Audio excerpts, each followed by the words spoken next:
Hi there. I thought I would try out video for the first time here on this app and share an insight based on spending quite a lot of time with a lot of different organizations over the last 20 years, but through running a business as a consultant in the last 9 years. And interestingly enough, the most common gap for organizations based on the data across over 30 different companies in the last 9 years, it's probably nearing 40 companies by now, is what I would refer to as pipeline management. Pipeline management, demand management, the overarching view of projects within an organization is typically something that is not done well, and it's something that is usually lacking in many organizations.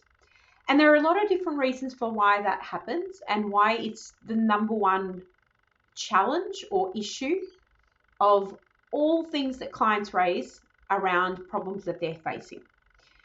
So some of the excuses or problems or challenges that I hear that come up quite a lot include the fact that there isn't a clear delineation between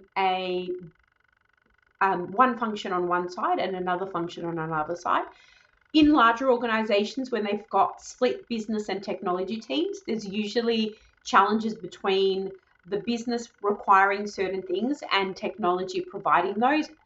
And there's usually no clear alignment between how they request that information and how they provide that information. Another common challenge is at an enterprise level. I've worked with many organizations who at the enterprise level define large projects or large capital projects or projects that are significant in spend, and that makes up their investment portfolio. But projects that are typically done off the side of the desk within functions like HR, finance, sales, etc., sometimes not even acknowledged as projects or even reported on. And so there's a real lack of visibility as to the number of projects going on in an organization at any time. Now, of course, we need to make sure that there is flexibility for the heads of those departments to be running projects, but also there needs to be visibility at an enterprise level as to how much money we're spending on projects to fortify and support the prioritization process as well. I was working within an organization in recent years, and one of the challenges they had was sitting in an executive meeting with all of the heads of and all of the general managers, and we were talking about a review we had done to look at all of the different projects within that organization.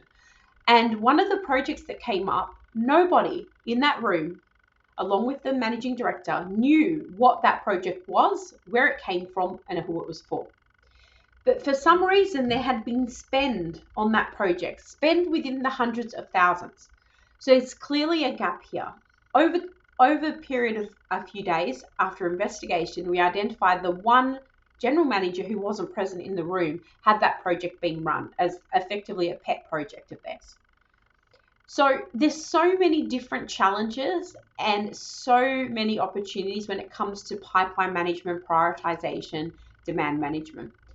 And as one of the very, very first things I would do when going into an organization and helping them, whether they are a small organization the size of our team, less than 10 people, whether you're a mid-sized organization with a few hundred or a few thousand, or a really large organization with tens of thousands of staff. It is about identifying the number of projects and what those projects are. But to do that, you also need to understand what projects mean. One example of an organization that was smaller in size used to treat purchasing office chairs as a project. And so it's really important to get clarity around the definition of a project in order for an organization to all be speaking the same language. Then it's about understanding how we're going to collate the information associated with projects. Once you're all speaking the same language, then you can go through the process of starting to accumulate information related to those projects. And it's not always the large ones that you need to keep an eye on. There are smaller projects where if you don't have visibility of them, they can in fact affect other projects down the line. An example of that was we were working with a manufacturing organization, and there was a small project, less than $500,000 being delivered. What they didn't realize is that $500,000 project actually in fact changes the parameters of a product's ingredients and recipe and the manufacturing process associated with that. And it wouldn't be able to be supported on the exact machinery that was being used in that manufacturing organization at the time. So as a result of that, there was a significant risk that this $500,000 project would have in fact become a $2.5 million project. So it's really important to put some parameters and boundaries around what you would track at an enterprise level and what you would enable projects within the functions themselves to be managed on a day-to-day basis. From a corporate perspective in a larger organization, when we identified a gap between business and technology, and effectively there were throwing things over the fence, we had to understand what was broken in the process. And the problem is technology runs their own processes, usually in their own tools, and then business does the same thing on their side. So we needed to create an alignment between business and technology so that they're speaking the same language, using the same data source, and are effectively working towards the same objectives.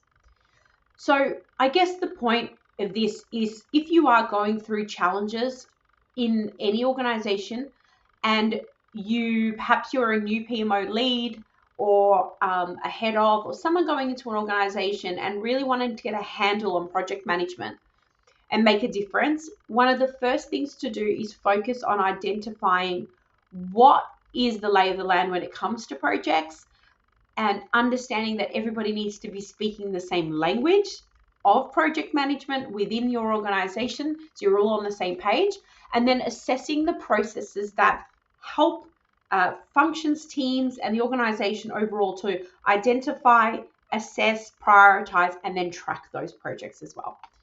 So just a little bit of an insight associated with that process. It is, with that capability rather, it is literally the number one challenge in all of the companies that I've worked with as a consultant in the last 9 years.